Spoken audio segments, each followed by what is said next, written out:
Olá, meus amados, boa noite, louvado seja Deus. Estamos aqui para mais um momento especial, não é? Escute oração e quero compartilhar com você uma palavra bastante conhecida. Nós vamos pensar aqui em Romanos, no capítulo 12, em algumas instruções para a vida, né? Instruções para a vida toda, vida criança, de adolescente, de jovem, de adulto. Nós louvamos a Deus porque estamos com mais uma oportunidade de estarmos refletindo na palavra de Deus, nesse culto de oração, onde podemos orar pelos nossos irmãos, orar uns pelos outros. Nós queremos continuar agradecendo a Deus, né? Com tantos pedidos feitos pelos irmãos, tantos agradecimentos, e nós louvamos a Deus pela participação de todos. Vamos ler em Romanos, no capítulo 12, a partir do versículo 9, por favor. Quero convidar os irmãos a abrirem suas Bíblias e ler comigo. Diz assim: o amor seja sem fingimento, odiai o mal e apegai-vos ao bem. Amai-vos de coração uns aos outros com amor fraternal, preferindo-vos em honra uns aos outros. Não sejais descuidados no zelo, sede fervorosos no espírito, servi ao Senhor. Alegrai-vos na esperança, sede paciente na tribulação, perseverai na oração. Socorrei os santos nas suas necessidades, procurai ser hospitaleiros, abençoai os que vos perseguem, abençoai e não amaldiçoai. Alegrai-vos com os que se alegram, chorai com os que choram, sede unânimes entre vós, não sejais orgulhosos, mas prontos a acompanhar os humildes, não sejais sábios aos vossos próprios olhos. A ninguém devolvei mal por mal, procurai fazer o que é certo diante de todos. Se possível, no que depender de vós, vivei em paz com todos os homens. Nós lemos aqui até o versículo 18, e eu quero pensar com vocês até o versículo 14 apenas. Algumas instruções que o Senhor nos dá aqui, só para refletirmos nessa noite. Quanto mais a repetição da palavra de Deus na nossa vida, mais a possibilidade de crescermos espiritualmente. Paulo, escrevendo aqui aos Romanos, ele trata de um amor sem fingimento, né?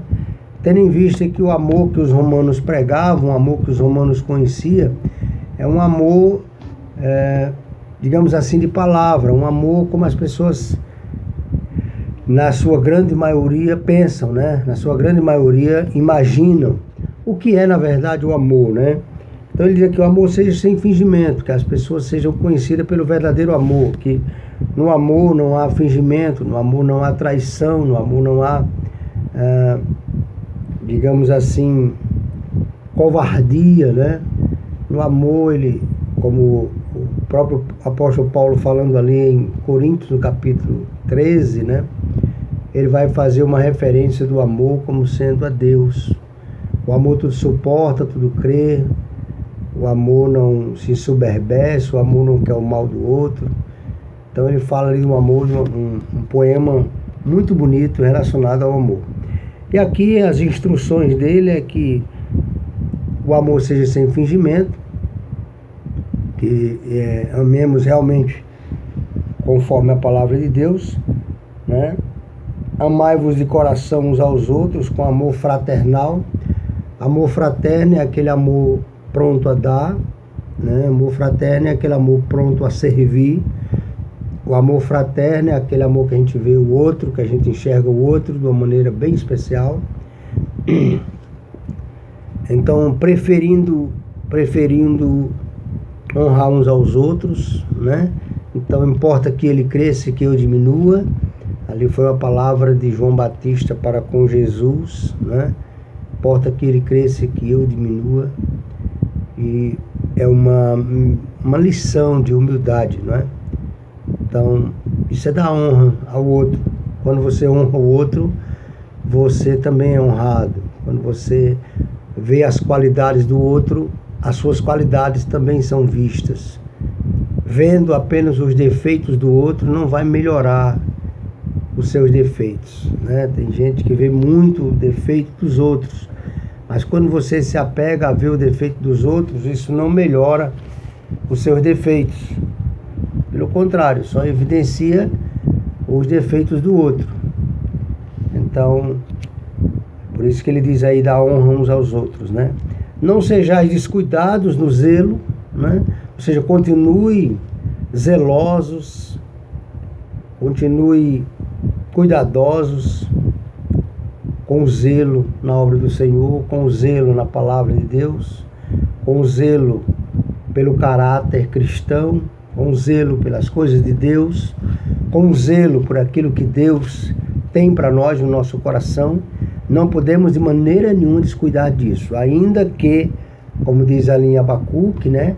Mesmo assim, nós, por exemplo, ainda que falte tudo, mesmo assim, nós adoraremos ao Senhor, como foi a postura ali de Abacuque, né? Ainda que tudo seja destruído, todavia eu adorarei ao Senhor. Então, não sejamos em nenhum momento descuidados no zelo. Na oração, né? Fervorosos no Espírito. Então, o que é ser fervoroso no Espírito?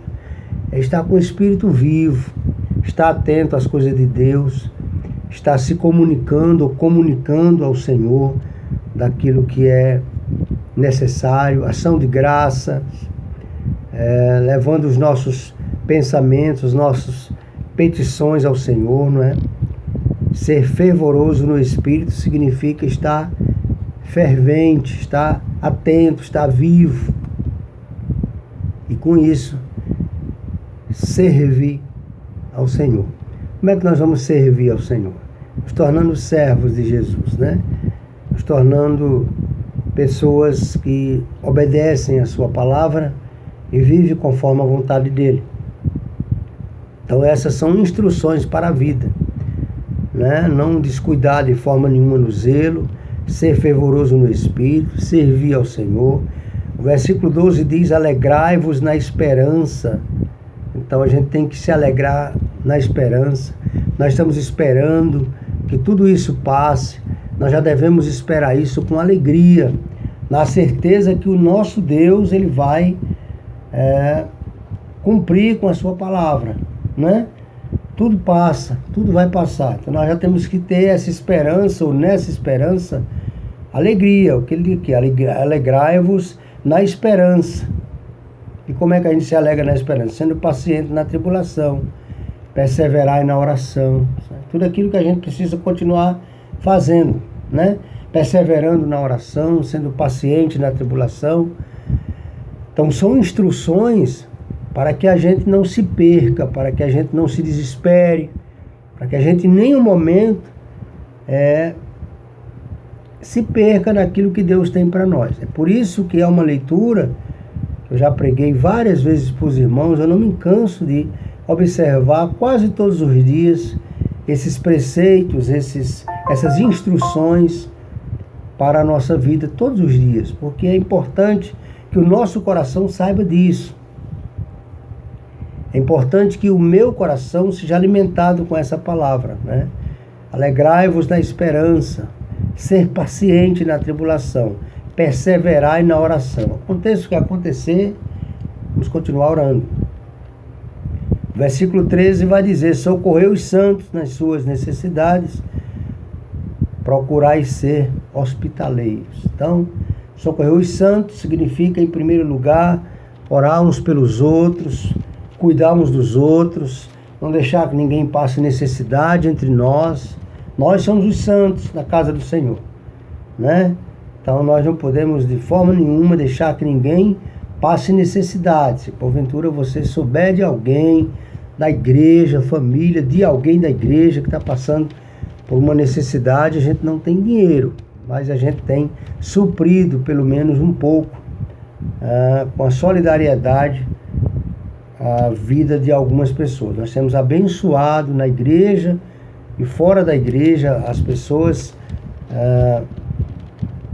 com 50 cestas básicas todos os meses, todo mês, né, patrocinado ali pelo nosso casal Alain e Isabel. Então isso tem abençoado a vida de pessoas. Então, se você conhece, a gente tem tentado coordenar essas feiras para que chegue na família, chegue na casa de quem realmente esteja precisando, né? Então nós temos coordenado aí, Deus tem nos abençoado nesse socorro aos santos, né? Então temos tentado chegar na casa de alguns, e Deus não tem deixado faltar, certo? Então socorrer os santos nas suas necessidades, procurar ser hospitaleiro. Então ser hospitaleiro é aquela questão de acolher, aquela questão de as pessoas se sentirem bem juntamente conosco, não é? E o versículo 14 vai completar dizendo: abençoai os que vos perseguem, abençoai e não amaldiçoai. Esse que nos persegue aqui, em outras versões vai dizer: abençoai, orai pelos vossos inimigos. Então Deus, ele nos manda orar, cuidar dos nossos inimigos. Então isso aqui é uma instrução para a vida que a gente tem que observar todos os dias, e ainda assim é um grande desafio para nós, não é?